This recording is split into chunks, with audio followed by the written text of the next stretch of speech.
as a young child, I had certain abilities. I was able to come out of my body. Witchcraft gave me answers. I started taking the mentality, I need to bring down the church. But I'm more like, I need help.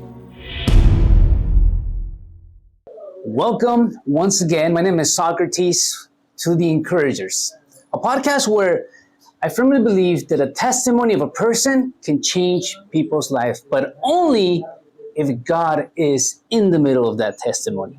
So today I have one of my good friends, Ralph Magana. Yes. Thank you. How are you? It's a pleasure. I'm doing great. Thank you. Thank you for accepting the invitation today. Sure thing. How you been? Doing great. Yeah? Doing great, yes. I know you've been doing a blessed. lot of things, a lot of ministry. Correct. You have a food bank. Yes. You have there's a church, right? You're a pastor of a church in Santa Ana. Yes. You're doing a lot of things for the Lord, man. I really admire you, what you're doing, and you have a beautiful family. Yes, thank you. Right? But I know things were not that way back in time. Yes, yes. Like everybody, right? We always make mistakes. Of course. And we have dreams and we have aspirations, but sometimes addictions, Yeah. right? They get on the way, right? Bad decisions get on the way. Yeah. Bad friends, right? Yeah. Get on the way. And I believe something similar happened to you, right? So enough about me. Let's get into the good stuff right here. Okay. With you, Pastor Ralph. Well, tell us a little bit, who was Pastor Ralph before becoming a pastor? Okay, well, I guess I can start with, I was just a normal human being boy. I guess I actually grew up in church, you know. So being part of church all my life and just knowing church, and that's all I knew. And of course, you know, I was normal, like any other kid, you know, did things, played outside. You know, for those who don't play outside today, you know, it's not common, but I was one of those kids who loved to just go outside and my bike, you know, play with the neighborhood kids, you know. It was great. It was great growing up. And growing up in church, it gave me a sense of just belonging, you know. But it wasn't enough. It wasn't enough. Growing up in church, I did everything that I had to do because I guess the key point there is had to do. It never came out of me to actually do things just because from a young age, I've always been different. And the best way that I can describe is I had certain abilities as a child, and there was nobody to walk alongside of me or to mentor me as to what was going on with me. And when I say what was going on with me, it's mostly a lot of emotional and spiritual issues that I grew up with. I had certain abilities that I couldn't, as a child, I didn't know how to really discern, nor did I know how to explain it to anybody. So I became somewhat of an oddball kind of kid, but always trying to fit in everywhere. You know, and I think church was a good way to actually hide, you know, myself, just because church was supposed to be a spiritual house. And a lot of the stuff that I was going through had a lot of spiritual roots in them. So you mentioned something interesting about things that you were going through, right? I'm guessing those situations that you were going through, they weren't positive. No, they weren't positive, but they weren't negative yet. Okay. So there was levels. As I grew older, you know, I grew into different levels of just the knowledge of somewhat of what I experienced and abilities that I had. So yeah, they, for the most part in the beginning, they were just, you know, normal abilities. That you wouldn't, like, if you saw me, I was a normal kid, you know, like I didn't stand out. The only thing that I did stand out was I was very, very shy. I wasn't able to speak a lot, you know, but I was always happy. You know, that was the one thing that made a difference. You know, I was always happy for some reason. Even when I was sad, I didn't know what sad meant. Because I was always happy. I was able to disguise my emotions, you know, and have a facade of, life is great, but deep down inside, like I was dying. I was dying, but I didn't know it. I was much too young to recognize or to even understand what was going on. So as time goes, what happens? Because I mean, you've shared with me some of your testimony, and I'm like, whoa. Yeah. Well, now you're telling me that you were a happy child, but something happened in between. What happened? Yeah. So what happened is I came to a point in my life where, as I can recall, almost like between fifth and sixth grade, you know, I was just exposed. I was exposed to a lot of stuff, such as like pornography when I was young. I was exposed to witchcraft, so all these things all of a sudden just came, and not knowing and being so just innocent at that time, because by fifth and sixth, as much as we may think of a fifth and sixth grader today, some of them aren't so pure as much because we are so loaded with so much information today's time, right? But back then, I could still consider myself pure because I was innocent.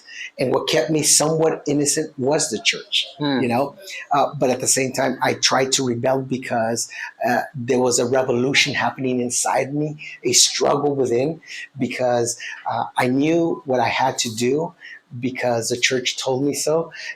But at the same time, I was struggling with self because I myself, was struggling with so many questions, and my mind was just going like 100 miles per hour with so many questions and bombarding myself with life itself. And so, but something happened where all of a sudden, like those two things I can recall, and then obviously some influences of older generations came alongside of me, because if there was something that I was always looking for, is I always was looking for a man. I was always looking for a mentor, somebody that would take me by my side and just walk with me in life. And every person that I encountered in life, for some reason or the other, we would start developing somewhat of a relationship, and then they'd be just completely taken away from me. So I never was able to just, have roots with, a mentor, that would just guide me. Yeah. Wow. It's so important, to be able to have a mentor, man. I mean, now that I'm at this age, sometimes I think about when I'm younger, I wish I could have somebody mentoring me. I mean, in any way in my life, financially, how to start a business, right? How to be a good friend, a good person, a good man.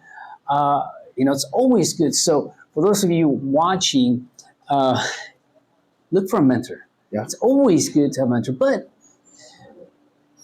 have that mentor be a Christian, guided by the Lord. It's really important, right? Very. So you talk about witchcraft.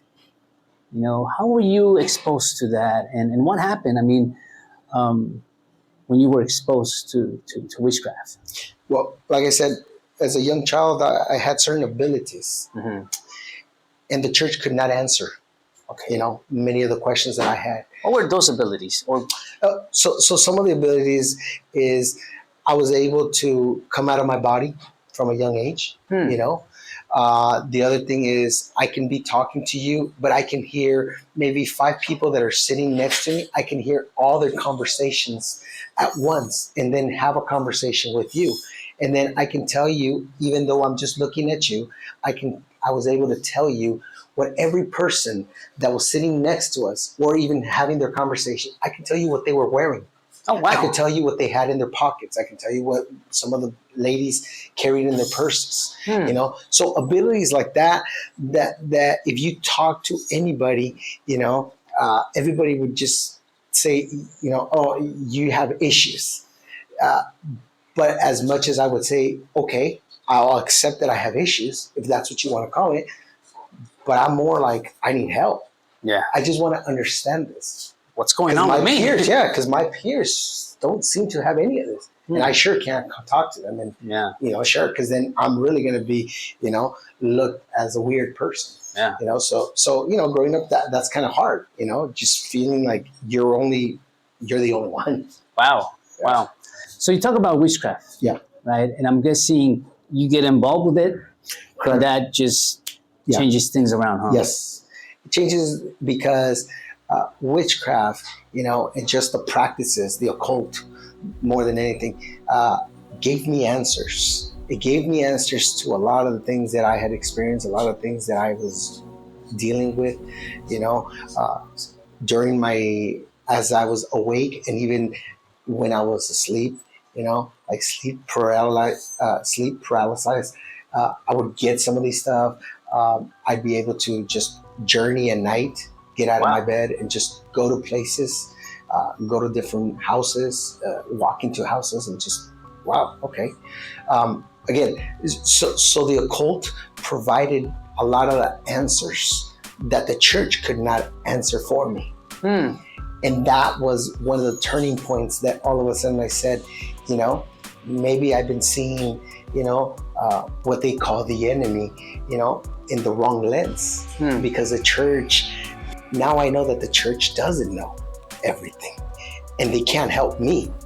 But yet this one person who they call Satan, or many other, names that he goes by, maybe he's not a bad guy. So my mind started just turning to thinking, maybe I need to go seek that side, because they're giving me answers to what I'm going through and struggling with. So now you're leaning towards that side. Yes. What happens? Well, how is your life picturing? What steps are you doing? What decisions are you doing? Yeah. So as I got into the occult, I saw a lot of stuff that I learned through the occult that, again, gave me answers to a lot of the questions that I had. And some of these questions were simple questions, as far as like, what's our existence? Like, what do I do? What's good and what's bad? And so they were completely contrary to what the church preached me. And so therefore, so what I started doing was I started taking the mentality saying, I need to bring down the church. So my mentality is, I have a great opportunity, because a lot of people were trying to reach out, right? The church is trying to reach those that are lost. And I said, that's funny, because a lot of the lost are actually found in church. Of course, this is my mentality. So I said, so if I'm inside, then I can go ahead and learn everything that I knew inside church to destroy the church, their theology, their principles. So I started going on a journey to how to destroy every single way that the church, reached people, everything of their theology. So I started getting so much into a lot of education. I started educating myself. And so I started saying, like, my purpose in life is one, I never thought that I would need to be 20. 20 was actually more than I ever aspired in life. So my main point is, if I get to the age of 20, I've made it in life. So my aspiration was just to barely make it to 20. But if I can go out before, that was my purpose. Just go out and be as bad as I can be, because after all, if I'm not good, then I must be bad. Yeah. And so I said, then I'm going to be the baddest guy ever, so I try to be very cautious. So what are those bad things that you were doing against the church? Right. So some of the stuff is, I would start contending with some of the leaders. Okay. So I would put them on blast. I would call them out. There was times that I'd ask certain questions during service to the pastor, just get up and say, well, you say this, can you show us? And one thing that I learned, and I don't think we do enough of it in churches, we share as people in the pulpit, we've lost somewhat of the respect in the pulpit. We now have leaders who motivate people. We don't need motivational speakers, but we have motivational speakers today. We have people who share ideas. We don't need your idea. And one thing that I learned was that, because I saw that wave coming into the church at that time, I said, okay, if say the pastor is well grounded in the word, then he's going to be able to direct me back to the word. Yeah. And so one of the questions that I tried to dismantle is, a lot of the churches I would walk into, I would use their own preaching, and all of a sudden say, you say this, can you show me in the word of God what you're saying is true? And many of them, they weren't able to. And then if they did show me the Word of God, then I break them with their theology, because I bring in different, mindsets and bring it in there. And because a lot of the pastors or leaders that I dealt with, they all go to Bible college, but none of them were educated to deal with the real questions that real people had. And so what they did is, yes, they brought me to the Word, but then when I hit them with something that they weren't capable to explain to me from a logical or educational standpoint, all of a sudden, then I know, there you go. You're trying to reach me and others who are lost. You can't answer simple questions. You just missed the biggest point. And it was like, what did I'm like, you just missed this. Yeah. You just missed this. Yeah. Not this. You missed this. So apart from dismantling and blasting the leaders, what other things were you doing as you were in the witchcraft world? So a lot of things that I learned was, I haven't heard too much of this, so I'll share this with you. I learned in the occult that, for example, drugs are actual portals. Drugs they're not are just portals. they're not just drugs.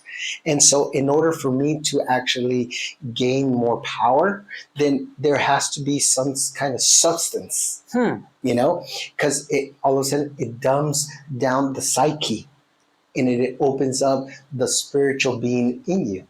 And so what I did is I practiced a lot of substance abuse. Substance abuse was one of the things in order to gain power and to move, within the realm, the spiritual realm. And so, I didn't do drugs just because. I did them for that purpose, because those led me, for the spiritual realm to be open, and it was almost handed to me with the substances. And so I needed those substances as keys in order for me to gain more momentum, to gain more power and accessibility into what I was doing. So I learned quickly that substance abuse actually takes over not just the body, but the spirit of a person. Wow, I didn't know that. Yeah. I did not know Yes. that. That's a first. That's a first. Wow. And so I'm guessing substance abuse, next thing you know, you're an addict. Yes, I became an addict on some of these substances. And then, of course, I still had to deal with a lot of my personal issues. Like, I was always a big, hefty kid, growing up, and always hearing the rejection, not only from girls, but from my peers. Like, bro, you're just too fat. Look at you. You can't do this. You can't do that. So I started having hate towards myself, and to who I was. Yeah. I didn't like who I looked at, who I saw in the mirror, and so that helped me also just kind of dive into substance abuse and become an addict, because all of a sudden I started seeing results. No longer did I see myself, as a fat person or a person who was being rejected. I started getting accepted just because all of a sudden I fit the criteria of my peers, and so all of a sudden that body shaming, I turned it around, but in a bad way, because instead of maybe going to the gym or getting into sports, I want to just say, no, the substance is going to help me get to where I want in a much faster way, and remember, I only got till 20. And so with that in mind, I don't got time. As we would say, I ain't got time for that, I didn't have time. I needed to cut, every single corner that I could in life. Because remember, my key is 20 years old. That's it. I just want to live to 20, and that's it. So now you turn 20. Yes. What happens? So my actual change is I had an encounter with God when I was 18. Oh, so okay, prior to the 20. Okay. Right. So how did that happen? I had done some certain rituals that I had done. I know that my youth group at that time was going to a youth convention. And every time it came around, like, I wanted to participate. And I always I convinced my parents, like, oh, that's not for me, and I would always tell them, like, don't waste the money, save the money maybe for something else. So I'd hit them where they would understand. So all this time, you're practicing witchcraft, and at the same time, you still going to church Yeah. because your main focus is to bring down the church, right? Yes. So you're in it Yeah. while you're doing witchcraft. Yes. Okay, so So the church became a hub okay. for me. So I would make transactions in the church. So it became a connect. The church became one of my connects. So I was selling to people in the church and outside of church. So you were actually bringing down the church. So I was bringing down the church, and what I would do is I would learn a lot of the secrets from all the church members, because at any time I could pull that card, and if they wanted to go against me, or if they did anything to somebody that became my friend within church, I would completely destroy them or their marriage, or their children. So I said, I need to know everything that I can in order to destroy. Now, I'm not saying that I was able to destroy the whole church, in itself, but I had enough power and ability to just pull that card on anybody within church, and take out their dirty laundry. Wow. And just say, remember. I saw you. Yeah, I saw you. I know these things, the people don't know it. And everything you go up there in the pulpit, I'm like, you can fool everybody. I'm not being fooled. I know. So you're 18 prior to 2 years before hitting 20, and you have an encounter with the Almighty. Yeah. How did that happen? So I went, so that time, my buddy and I, we were both, because I was a gang member as well within that time too. Okay. So my buddy and I, we were both gang members attending the church. And so when we were there, the youth camp was coming up. And so the convention. And so that day, I remember I said, man, I feel like I need to go, but I'm scared to go. And I was scared because there was one thing that I was always scared in church, because I had seen it done before. And that was, I was afraid of a true, genuine man or woman of God to go up into the pulpit and say, the Lord said this, and then point me out. Mm-hmm. That was the biggest fear that I had. So I never wanted to sit in church too long in case that would happen. Because even though you knew, so witchcraft and following the enemy, right? You knew there was a God too. Yes. So if you know there's a devil, you know there's a God. Right. So you knew that sooner or later that might happen. That encounter where somebody comes to you and say, hey, this is what God is saying. Right. And pointing at you. Right. So what happens? So that never happened. Okay. That never happened. But I had seen it done. Yeah. And so that just proved to me that there's no genuine God, men or women within the church. And I traveled many churches. Yeah. So it wasn't just mine. I'd go to different, because I experienced different denominations. I went throughout seeking different denominations so I can destroy them, and every single denomination that I went to was very fallible, like it was very weak. I didn't, in that time, I didn't. And there was some that I did, and the ones that I didn't encounter that were genuine, I wouldn't stick around. So I would just leave, But so I'm 18. I go there. I just failed. I got done wrong in school, So I was very depressed. I was very angry, because what happened is that they kicked me out of my high school because I was going to not make it. So they sent me to continuation. In continuation school, they said, listen, if you're able to make up all your credits, you can go back and graduate with your school. So that was my only motivation in life at that moment. I said, man, maybe, So I did 2 years in 1 year. I caught up. But what they didn't tell me is when I went to the office to talk to the principal and tell him, hey, I did everything that you told me. And I felt encouraged. I felt like never before on top of the world. And then they said, oh, yeah, you're right. This is true. But we forgot to tell you something. You're 18 now. Yeah? You're considered an adult. And because you're considered an adult, you can never go back as an adult, back to graduate to your high school.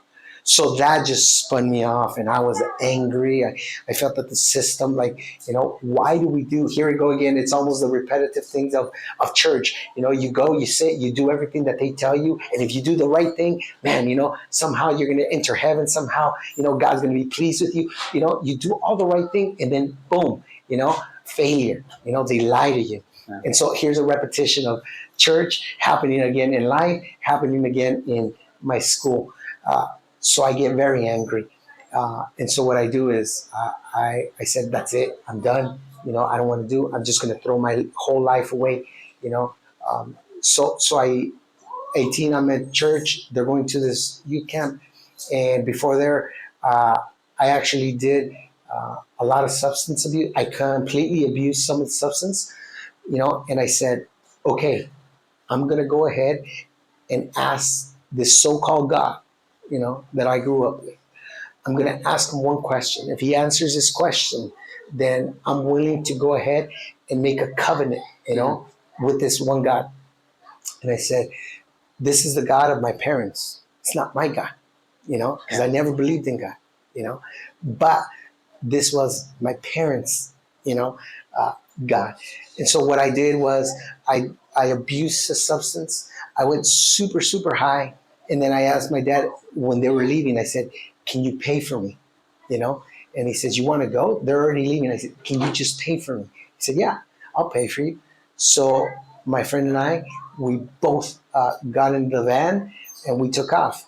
Of course, I slept through all, and once we got there was this one entity that I somewhat served.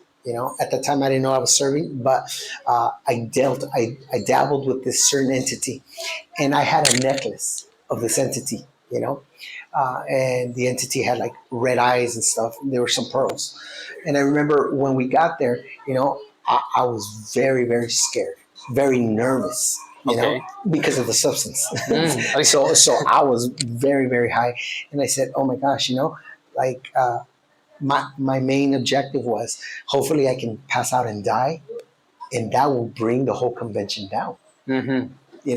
So that was my reasoning. But at the same time, my other reasoning was I was thinking, but what if I have an encounter with God? Mm-hmm. And that was my other fear. And so I remember there was a 3-day convention. We went through the 3 days, nothing happened, and I was relieved. Nothing happened. God failed me again. And so, whatever. But at the last thing, I remember the pastor that went up there, he said, I know we're done and everything, but I want to pray before everybody goes back home. He's like, there's a very heavy burden, and he's like, and I don't know why. I don't know why. And I remember he said, the convention was great. We saw a lot of the kids come to the Lord, a lot of restoration happening. He's like, but I'm burdened for a soul, and I don't know who you are. He's like, but the Lord said, if I don't make this last prayer, you're not going to see your 20s.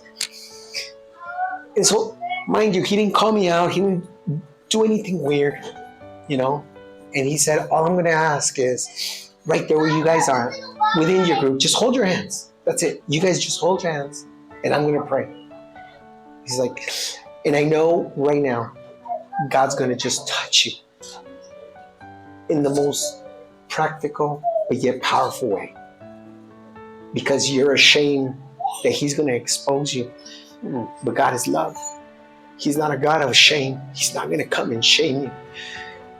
And all of a sudden, for the first time, I started shaking. I'm thinking, man, it's all the substance in me, but it was just, I started just sweating, cold sweat, started shaking. And the very thing that I saw was different was all of a sudden, as he started just praying, a very simple yet powerful prayer, my chain that I was wearing with that entity, it snapped.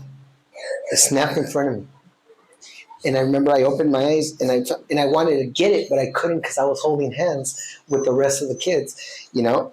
But then all of a sudden I said, well, I'll just step on it so nobody sees it. And when I stepped on it and he was done praying, all of a sudden when I lifted up my foot, there was black dust. It wasn't there anymore. All there was black dust. Wow. That was my encounter. You know, that was my encounter with God. And ever since then, I said, I promised you, if you would deliver me, if you would just change me, I will commit to you my whole life, you know? And so I'll make a covenant, you know, with the unseen God, you know? And so that was my encounter with God. Wow. Wow. And we're running out of Yes. time, but it's just amazing how God encountered you Right. without shaming you, Exactly. you know. And in the next few minutes, what is Pastor Ralph doing right now for the Lord? Okay. Well, ever since I can remember, you know, I've always, I know that the Lord gave me a heart of compassion, you know, especially because of what I went through and stuff like that. So I have a huge heart of compassion. And sometimes, you know, that can get you in trouble because some people don't know how to deal with it, or some people consider it as a weakness and they take advantage of you. And so I've been taken advantage so many times, but every time, even when I've been taken advantage, you know, God is a good God. Yeah. God is a good God. And so he comes around and just, you know, I've seen his protection. I've seen how he's opened doors that even man has shut in front of me. You know, God comes and just, you know, creates new doors. He doesn't need me to walk through doors that are shut, you know, and I believe he will create doors even when there's no doors. So today I'm a pastor, you know, pastoring this here in the city of Santana, you know. I have a huge heart for the city of Santana, even though I grew up in my city I love as well, the city of Anaheim, you know, born and raised in Anaheim. But Santana has been where God has called me. And so therefore, not only am I pastoring city of Santana, you know, but today, you know, I have alongside with some of my good friends, even within the ministry as well, we have a nonprofit food pantry. You know, we have food pantry in the city of Santa Fe. And that God has opened the doors to where we're ministering and we're also being able to feed people, you know, and I love it because we're doing both exactly what the ministry says, you know. Man alone can't just live off of bread, but of every single word, you know, that proceeds out of the mouth of the Lord. And so we're not just feeding those that need to be fed, you know, physically, but we're also coming alongside with them and helping them in their spiritual walk, you know. And I think it takes a very special people. And what I mean special is just special heart more than anything, you know. Awesome, man.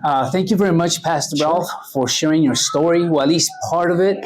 I know it's going to take longer to share more details, but man, it was precise. And thank you very much for tuning in. If you want to see more of great men testimonies and great women testimonies, please like and share us, follow our channel. We are here for one purpose, and that's to share what God has done in our lives. Yes. And what God has done in our lives is pure love. It's a miracle. And we are here to change the world, right? Yes. So amen to that. Pastor, amen. Thank you very much. Thank you, Socrates. A pleasure. God bless you, man. God bless you. Thank you.